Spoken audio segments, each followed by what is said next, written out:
Bharat, grace రెండు కూడా ప్రాచీన నాగరికతలే. గ్రీస్ విషయానికొస్తే అక్కడ పెద్ద పెద్ద తత్వవేత్తలు పుట్టారు. Socrates, Plato, Aristotle. తత్వం అక్కడే పుట్టిందని చాలామంది అంటారు. అటువంటి క్రాడిల్ ఆఫ్ సివిలైజేషన్ ఉంది గ్రీస్‌కి. అంటే ఆ స్టేటస్ ఉంది గ్రీస్‌కి. భారతదేశం కూడా దాదాపు అంతకంటే గొప్ప నాగరికతే. ఈ 2 దేశాల మధ్య మైత్రి ఇప్పటిది కాదు, ఎప్పటినుంచో ఉంది. అయితే మోడర్న్ టైమ్స్‌లో కూడా, ఆధునిక కాలంలో కూడా భారత్‌కి, గ్రీస్‌కి మధ్య సంబంధాలు అలానే కొనసాగుతున్నాయి. గ్రీస్ నాటోలో సభ్యదేశం. గ్రీస్ యూరోపియన్ యూనియన్‌లో సభ్యదేశం.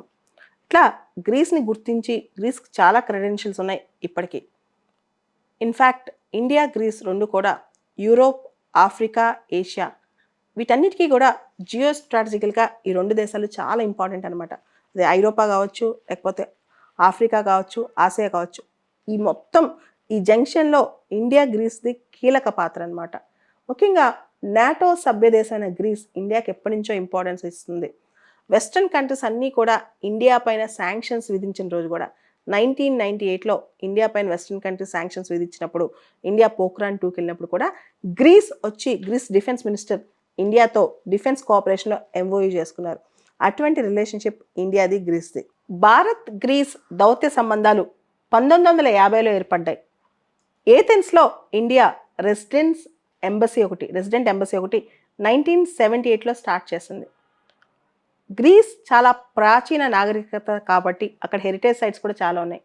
ఇండియాలో, గ్రీస్లో చాలా హెరిటేజ్ సైట్స్ యునెస్కో గుర్తించింది కాబట్టి దాని ప్రిజర్వేషన్స్ గురించి కూడా ఇద్దరు లీడర్స్ మాట్లాడుకోవడం జరిగింది. అయితే మన రిలేషన్షిప్లో ట్రేడ్ అనేది చాలా తక్కువ ఉందన్నమాట. వాణిజ్యం అనేది చాలా తక్కువ ఉంది. Aluminium, copper, lead, aluminium foils ఇట్లాంటివే ఎక్కువ మనం అమ్మటం, కివీ ఫ్రూట్స్ ఇలాంటివే ఉన్నాయన్నమాట. సో దీన్ని పెంచాలని చెప్పి ఇప్పుడు ప్రయత్నం చేస్తున్నారు ఇద్దరు leaders. Indian prime minister Modi గారు, గ్రీస్ ప్రైమ్ మినిస్టర్ మిత్సోతాకీ గారు. ఈ Indian prime minister, Greece prime minister ఇద్దరు రీసెంట్గా కలిశారు. యాక్చువల్గా చెప్పాలంటే 40 సంవత్సరాల తర్వాత ఇండియన్ ప్రైమ్ మినిస్టర్ గ్రీస్ దేశానికి వెళ్ళటం. 1983లో ఇందిరాగాంధీ గారు అప్పటి ప్రధాని గ్రీస్ విజిట్కి వెళ్ళారు. 83 తర్వాత 40 ఇయర్స్ తర్వాత మోడీ గారు మన బ్రిక్స్ సమ్మిట్కి వెళ్ళొస్తూ జోహనిస్బర్గ్ నుంచి ఆయన గ్రీస్కి వెళ్ళి 1 డే స్టేట్ విజిట్ చేసి వచ్చారనమాట. ఈ సందర్భంగా చాలా విషయాలు ఇరువురు లీడర్స్ డిస్కస్ చేశారు. దానిలో ముఖ్యమైనది మనకున్న బైలేటరల్ ట్రేడ్ కేవలం $2 బిలియన్. ఈ $2 బిలియన్ కాస్త 2030 నాటికి $4 బిలియన్ తీసుకెళ్లాలనుకుంటున్నారు. మీ అందరికి తెలుసు ప్రపంచాన్ని నడిపిస్తుంది ఇప్పుడు ఎకనమిక్ రిలేషన్స్ చాలా ఇంపార్టెంట్. సో $2 బిలియన్ ట్రేడ్ అనేది చాలా తక్కువ ఇప్పుడున్న మోడర్న్ గ్లోబలైజ్డ్ వరల్డ్లో. దాన్ని 4కి టార్గెట్ పెట్టారు 2030 కల్లా. సో దీనికి సంబంధించి కొత్త కొత్త పార్ట్నర్షిప్స్, బిజినెస్ పార్ట్నర్షిప్స్ కూడా తీసుకురావాలని అనుకుంటున్నారు. అన్నిటికన్నా ఇంపార్టెంట్, ఎప్పుడైనా ఏ కంట్రీకైనా కనెక్టివిటీ పెరగాలంటే మొబిలిటీ అండ్ మైగ్రేషన్. మన దేశం వాళ్ళు అక్కడికి వెళ్ళి పని చేయగలగాలి, అక్కడ వాళ్ళు ఇక్కడికి వచ్చి పని చేయించుకోగలగాలి. సో ఇండియా, గ్రీస్కి మధ్య మొబిలిటీ అండ్ మైగ్రేషన్ అగ్రిమెంట్ త్వరలో ఫైనలైజ్ చేయనున్నట్లు, అదే దిశగా డైరెక్ట్ ఫ్లైట్స్ అనేవి ఇండియాకి, గ్రీస్కి మధ్య, గ్రీస్ నుంచి ఇండియాకి, ఇండియా నుంచి గ్రీస్కి పెంచనున్నట్లు మోడీ గారు, అక్కడ ప్రధాని గారు ఇద్దరు కూడా ఒక అవగాహనకు వచ్చారు. ఈ మధ్య మోడీ గారికి చాలా దేశాలు హైయెస్ట్ సివిలియన్ అవార్డ్స్ ఇస్తున్నాయి. గ్రీస్ దేశం 2nd హైయెస్ట్ సివిలియన్ అవార్డు ఇచ్చింది, grand cross of the order of honour award.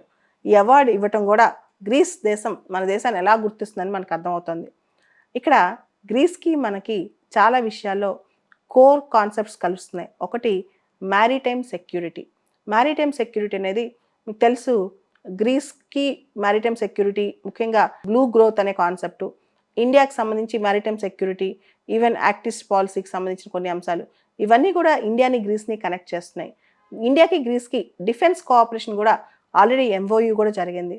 And India, గ్రీస్కి సంబంధించి అగ్రికల్చర్లో, సైబర్ సెక్యూరిటీలో, షిప్పింగ్లో, ట్రేడ్లో ఇట్లా రకరకాల అంశాల్లో మనం మన రిలేషన్షిప్ని ముందుకు తీసుకెళ్దామని అనుకుంటూ వచ్చామన్నమాట. గ్రీస్కి సంబంధించి చూస్తే కనుక ఎనర్జీ సెక్యూరిటీ, ఇండియా గ్రీస్ సంబంధాల్లో ఎనర్జీ సెక్యూరిటీ కూడా గ్రీస్ ఒక గ్రూప్, ఈస్ట్ మెడిటేరియన్ గ్యాస్ ఫోరంలో గ్రీస్ దేశం కీలక పాత్ర పోషిస్తుంది. ఇండియాకి కూడా ఎనర్జీ సెక్యూరిటీ అనేది ఇప్పుడు చాలా అవసరం. India is energy గజ్లర్. సో దీనిలో కూడా ఇండియా, గ్రీస్ కోఆపరేషన్. అదేవిధంగా గ్రీస్ యూరోపియన్ యూనియన్లో సభ్య దేశం అనమాట. యూరోపియన్ యూనియన్తో మనం చాలా సంవత్సరాల నుంచి ఒక నెగోసియేషన్లో ఉన్నాం. Broad based trade and investment agreement లేదా బీటీఐఏ అంటాం, bilateral trade and investment agreement. ఇది తొందరగా కుదరాలని చెప్పి Indian prime minister, Greece prime minister ఇద్దరు కూడా ఆశావహం వ్యక్తం చేశారు. ఇండియాకి సంబంధించి ఎన్ఎస్జీ మెంబర్షిప్ ఇండియాకి ఇప్పించాలని గ్రీస్ చాలా వరకు ట్రై చేసింది. ఇండియా ఎన్ఎస్జీలో మెంబర్ కాలేకపోయింది. Australia group, Wassenaar arrangement, MTCR వీటన్నిటిలో ఇండియాకి సభ్యత్వం రావడంలో గ్రీస్ చాలా హెల్ప్ చేసిందనమాట. యుఎన్ఎస్సి పర్మనెంట్ మెంబర్షిప్ ఇండియాకి ఇప్పించే విషయంలో కూడా గ్రీస్ సపోర్ట్ వ్యక్తం చేసింది. సో ఇట్లా చాలా అంశాల్లో గ్రీస్ ఇండియాకి సపోర్ట్ చేస్తూ వచ్చింది. ఇండియాకి సంబంధించిన కొన్ని అంశాల్లో గ్రీస్ న్యూట్రాలిటీ మెయింటైన్ చేసింది. కాంట్రవర్షియల్ ఇష్యూస్ ఏవైతే ఉన్నాయనుకో అండి, దానిలోంచి గ్రీస్ చాలా న్యూట్రాలిటీ కూడా వ్యక్తం చేసింది. సో ఇండియా గ్రీస్ రిలేషన్స్ అనేవి చాలా అంశాల్లో ముందుకు తీసుకెళ్తున్నట్టు ఇద్దరు లీడర్స్ ప్రకటించారనమాట. ముఖ్యంగా గమనిస్తే ఇండియా గ్రీస్ సంబంధించి trade and investment, defence and security, technology, infrastructure, digital payments, shipping, pharma, agriculture, migration, tourism, skill development, culture, education ఇలా చాలా అంశాల్లో ఇండియా గ్రీస్కి మధ్య కోఆపరేషన్ పెరగబోతుంది. ఇండియన్స్ దాదాపు 10,000 మంది గ్రీస్లో ఉన్నారు. గ్రీస్ దేశంలో చాలామంది వ్యవసాయంలో, అక్కడ ఫార్మ్ సెక్టర్లో, కన్స్ట్రక్షన్ సెక్టర్లో ఇట్లా ముఖ్యంగా సెమీ స్కిల్డ్, అన్స్కిల్డ్ ఎక్కువ మంది ఉన్నారనమాట. దీన్ని స్కిల్డ్గా కూడా మార్చితే ఈ migration and mobility agreement finalize అవుతాయి. దానివల్ల ఇండియాకి గ్రీస్కి కూడా చాలా ఉపయుక్తంగా ఉంటుంది. సో ఇండియా గ్రీస్ సంబంధాలు ఇంకా ముందుకెళ్తాయని ఆశిద్దాం. అదేవిధంగా గ్రీస్ ఇంటర్నేషనల్ సోలార్ అలయన్స్లోకి గ్రీస్ని వెల్కమ్ చేశారు మోడీ గారు.